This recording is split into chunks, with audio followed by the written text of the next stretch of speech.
Black. The road was black, not a moonlit black, but a deep, hungry black. Trees pressed close, gnarled fingers reaching, scratching at the night. Air, thick and silent, held the scent of damp earth and something else. Fear. They called it Whisper Road. Locals knew better than to tempt fate after dark. Legends whispered of lost souls, trapped, seeking solace, or company. Jake scoffed. Haunted? Don't be a chicken, Mark. He popped the cap off his beer, the metallic snap loud in the quiet night. Just a stupid story. Mark shifted, uneasy. But Jake, everyone says... Jake cut him off. Everyone says a lot of things. Prove it. Drive down that road, 5 miles then back. You scared or something? A challenge, hanging heavy in the air. Mark, young, foolish, wanted to prove himself. He nodded, swallowing his fear. The engine coughed, a low rumble in the oppressive silence. Mark gripped the steering wheel. Headlights cut through the darkness, illuminating the road's stark emptiness. A sign, half hidden in the shadows, materialized in the harsh glare. Whisper Road.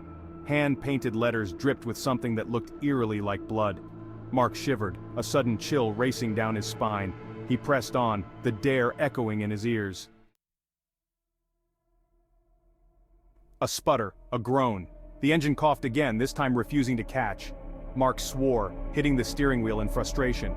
He was stranded, on Whisper Road, alone. He tried the ignition again, a useless gesture. Silence, heavy and absolute, pressed in around him. The air grew colder, the scent of damp earth stronger, laced with something sickly sweet. He rolled down the window, desperate for air, for a change in the suffocating atmosphere. Section 5. The girl. A whisper, soft as the rustling leaves, drifted from the darkness beyond the headlights. Mark froze. The night was still, save for the occasional rustle of leaves and the distant hoot of an owl. The air was thick with an eerie silence that seemed to press down on him, making it hard to breathe. He turned his head slowly, searching the shadows. His heart pounded in his chest, each beat echoing in his ears like a drum. The darkness seemed to stretch on forever, an impenetrable void that swallowed everything. He squinted, trying to make out any shapes or movements, but the night was unforgiving. A figure emerged, pale and ethereal in the darkness. It moved with a grace that was almost otherworldly, gliding rather than walking. The figure seemed to shimmer, as if it were made of mist and moonlight. Mark's breath caught in his throat as he watched, unable to look away. A young girl, her white dress shimmering faintly. She looked like she had stepped out of a dream, or perhaps a nightmare. Her dress fluttered in the gentle breeze, and her hair, dark and flowing, framed a face that was hidden in shadow. There was something both beautiful and terrifying about her. She approached the car, her face obscured by the shadows. Each step she took seemed deliberate, almost as if she were floating. Mark's mind raced with questions. Who was she? What did she want? Why was she here, in the middle of nowhere, on this dark and lonely night? He wanted to roll up the window, to start the car, to do anything but sit there, vulnerable. His hands trembled as he reached for the ignition, but he couldn't bring himself to turn the key.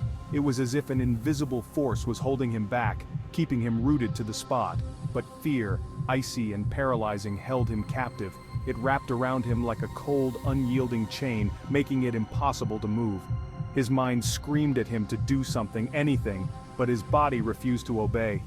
He could only watch, helpless, as the girl drew closer and closer, her presence both mesmerizing and terrifying. Section 6. Accepting help. In the stillness of the night, the fog wrapped around the deserted road like a shroud, creating an eerie atmosphere that sent shivers down Mark's spine. "My name is Amy," the girl said, her voice a mournful sigh. Her presence was almost ghostly, emerging from the shadows with a sadness that seemed to echo through the night. But you look lost," Mark stammered. "See car trouble." He glanced at his old car, its engine silent and unresponsive, feeling a wave of helplessness wash over him. He couldn't help but stare. There was something about Amy that was both captivating and unsettling, a mystery he couldn't quite grasp. Her eyes, large and luminous, held a strange intensity. They seemed to pierce through the darkness, almost as if they could see into his very soul. They seemed to glow in the darkness, casting an otherworldly light that made Mark's heart race. "I can help," Amy said, tilting her head. Her voice was calm, almost too calm, and it sent a chill down Mark's spine. Her smile didn't reach those unsettling eyes. It was a smile that promised help, but hinted at something more, something Mark couldn't quite put his finger on. "Please, it's not safe here at night." Amy's words were a stark reminder of the dangers that lurked in the darkness, and Mark felt a surge of urgency. Relief, irrational and immediate, flooded Mark. He wasn't alone. He had help. The thought brought a strange comfort, even though he knew he should be cautious, and in that moment, he forgot to be afraid. The fear that had gripped him moments before seemed to melt away, replaced by a sense of calm that he couldn't quite explain.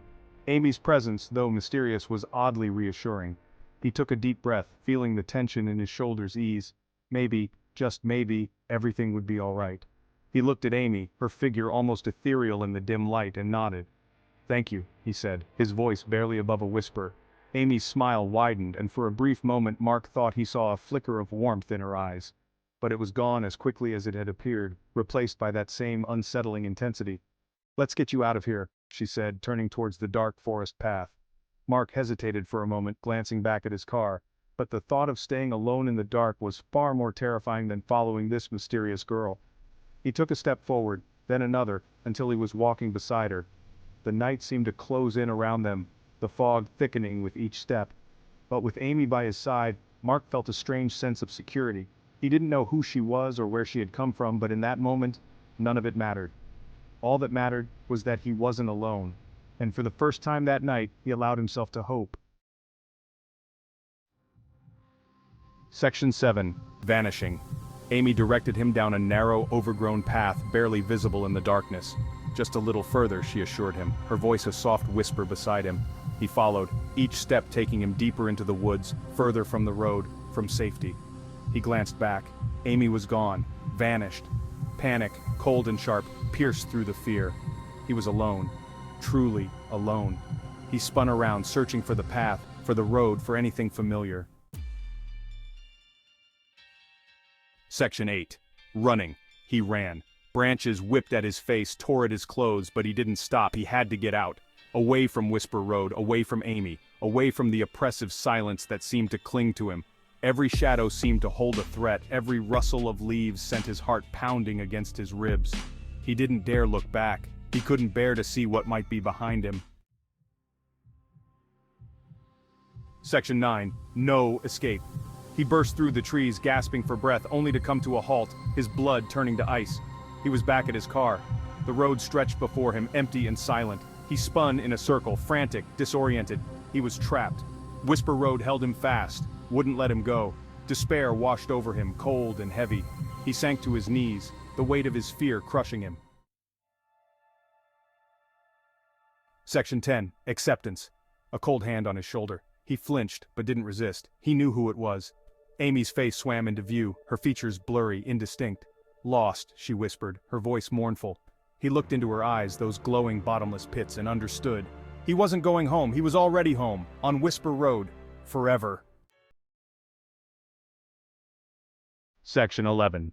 The End. The next morning, the sun rose on Whisper Road, painting the trees with hues of gold and orange.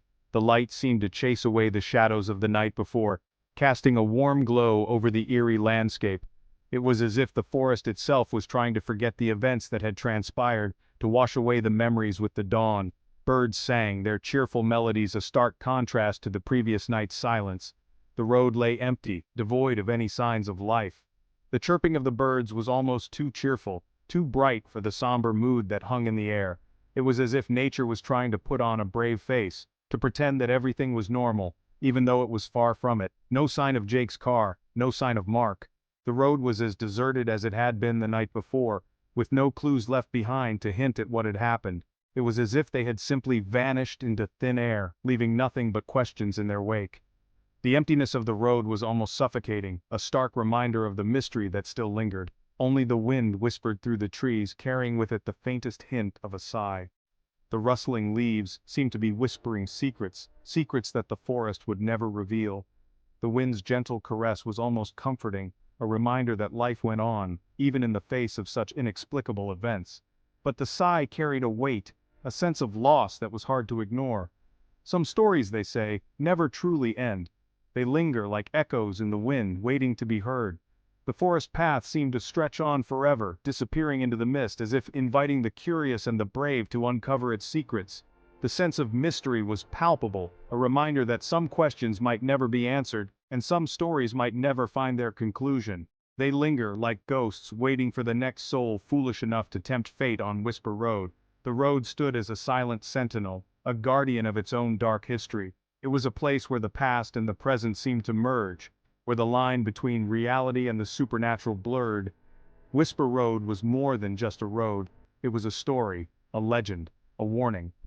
And as the sun continued to rise, casting long shadows on the ground, one couldn't help but wonder what other secrets it held, waiting to be discovered by those brave enough to venture down its haunted path.